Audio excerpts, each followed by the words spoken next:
Hello, my dear students. I heartily welcome you all in this session, our subject Mathematics, Class 7 Standard. Dear students, in this class, we are going to study data handling. In your previous classes, you have dealt with these various types of data. You have learned to collect data, tabulate, and put in the form of bar graphs. The collections, recording, and presentation of data helps us organize our experience and draw inference from them. In this chapter, we will take one more step towards learning how to do this. You will definitely come across some more kinds of data and graphs. You have seen several kinds of data give us some sort of information. Let us look some common form are there here. So this is data. Temperature of the cities on 26/2006. Ahmedabad 38 degrees Celsius, minimum 29 degrees Celsius. So they have tabulated this one. Next one here, one more. Football scores. Next, data showing weekly absence in class. Monday 3, Tuesday 1, nil. Represents one child. It represents one child. Thursday 1, 2, 3, 4, 5 children. Friday 2, Saturday 1, 2, 3, 4. So easily we'll get. It is data showing weekly absent student in class. Next one, collecting data. The data about the temperature of cities, as I told, can tell us many things, but it cannot tell us the city which had the highest maximum temperature during the year. To find that, we need to collect data regarding the highest maximum temperature reached in each of the cities during the year. In the case, the temperature chart on particular data of the in given table, whatever I have shown, will not be sufficient. So this shows that the given collection of data may not give us a specific information, yes, related to data. For this, we need to collect data keeping in mind that specific information should be there. In the above case, that specific information needed by us was about the highest maximum temperature of the cities during the year, which we could not form in this table. So before collecting the data, we need to know what would use it for. So here some situations are there. First one, you want to study the performance of your class in mathematics. Performance of class in mathematics. Performance of India in football cricket match. In football cricket match. Female literacy rate in a given area, or a number of children below the age 5 in the families around you. What kind of data you need in above situations? Unless and until you have appropriate data, you cannot know the desired information. What is appropriate for each? So discuss. What is the appropriate situations here? For that, we need to organize the data. So for organization of data, when we collect the data, we have to record and organize it. What do we need to record that? So consider one example.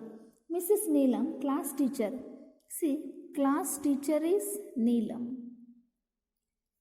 Wanted to find how children had performed in English. She write down the marks obtained by each student. Yes, like this, 23, 35, 48, 30, 25, 46, like this. In this form, the data was not easy to understand. She also did not know whether the impression of the students matched their performance or not. So, Neelam's colleague helped her to organize the data in like this. In this table, like Ajay, marks out of 50, roll number. Names again, marks. Ajay 23, Arman 35, his roll number 8, Deepthi 30, roll number 9, like that. So in this form, Neelam was able to know which students has got how many marks, but she wanted more. Deepika suggested another way. Here another way is there. Ashish marks 48, roll number 4. Govind, Neeraj, Raman, Manish. Just like this. So now Neelam was able to see who had done the best because she had written in this descending form. Yes, many kinds of data we come across are put in a tabular form. Our school rolls, progress report, index in the notebook, temperature, record and many other are in tabular form. So can you think of few more data come across in a tabular form? Yes, attendance in a tabular form we can write. Again, the absent arrangement that we can write, and the supervision we can write. In home, the kirani shops, whatever you are buying, that also we can write in a tabular form. So when we put a data on a proper table, it will be easy to understand and interrupt. Representative values.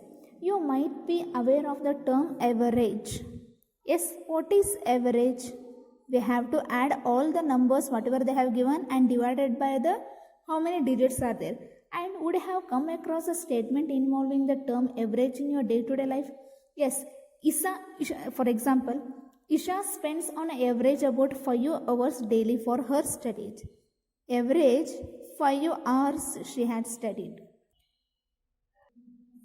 One more example, the average temperature of this time of the year is about 40 degrees Celsius. The average age of pupils in my class is 12 years. The average attendance of students in school during its final examination is 98%. So many more such statements could be there.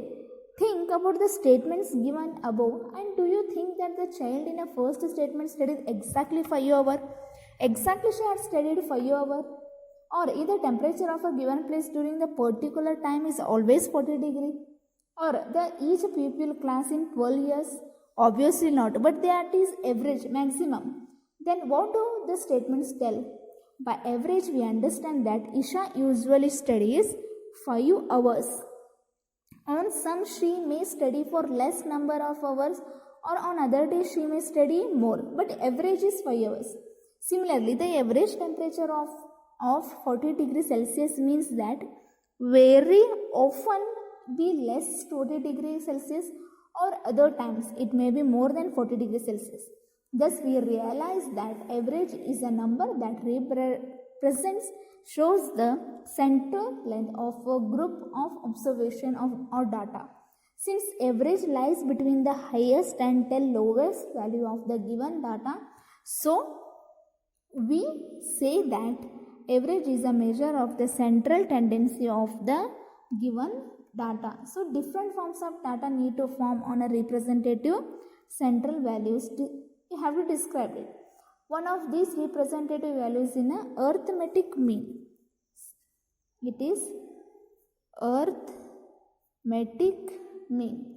So you will learn about the representation of value in your later part of the chapter.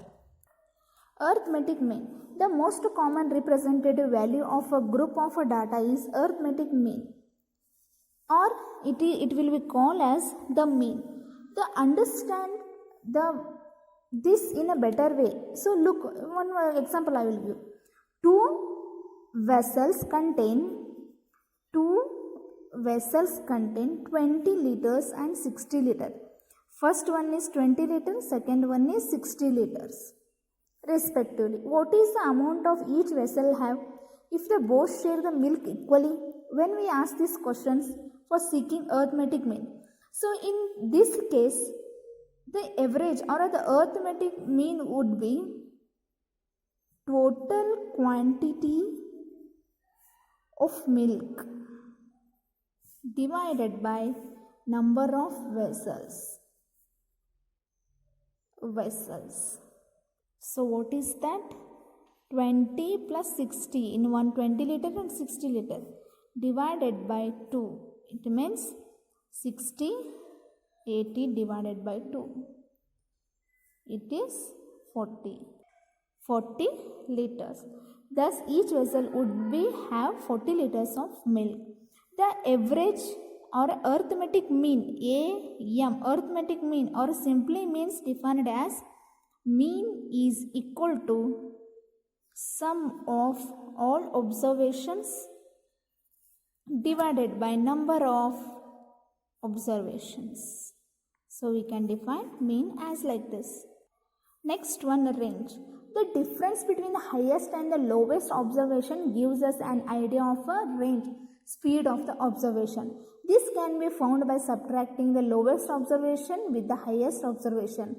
We call the result as range of the observation locating. See, one example I will show you. Here 10 numbers are there. So in that range, how we can find which is the highest number and the lowest number? We have to subtract from highest number to lowest number. So we will get the range. Like that we have to find.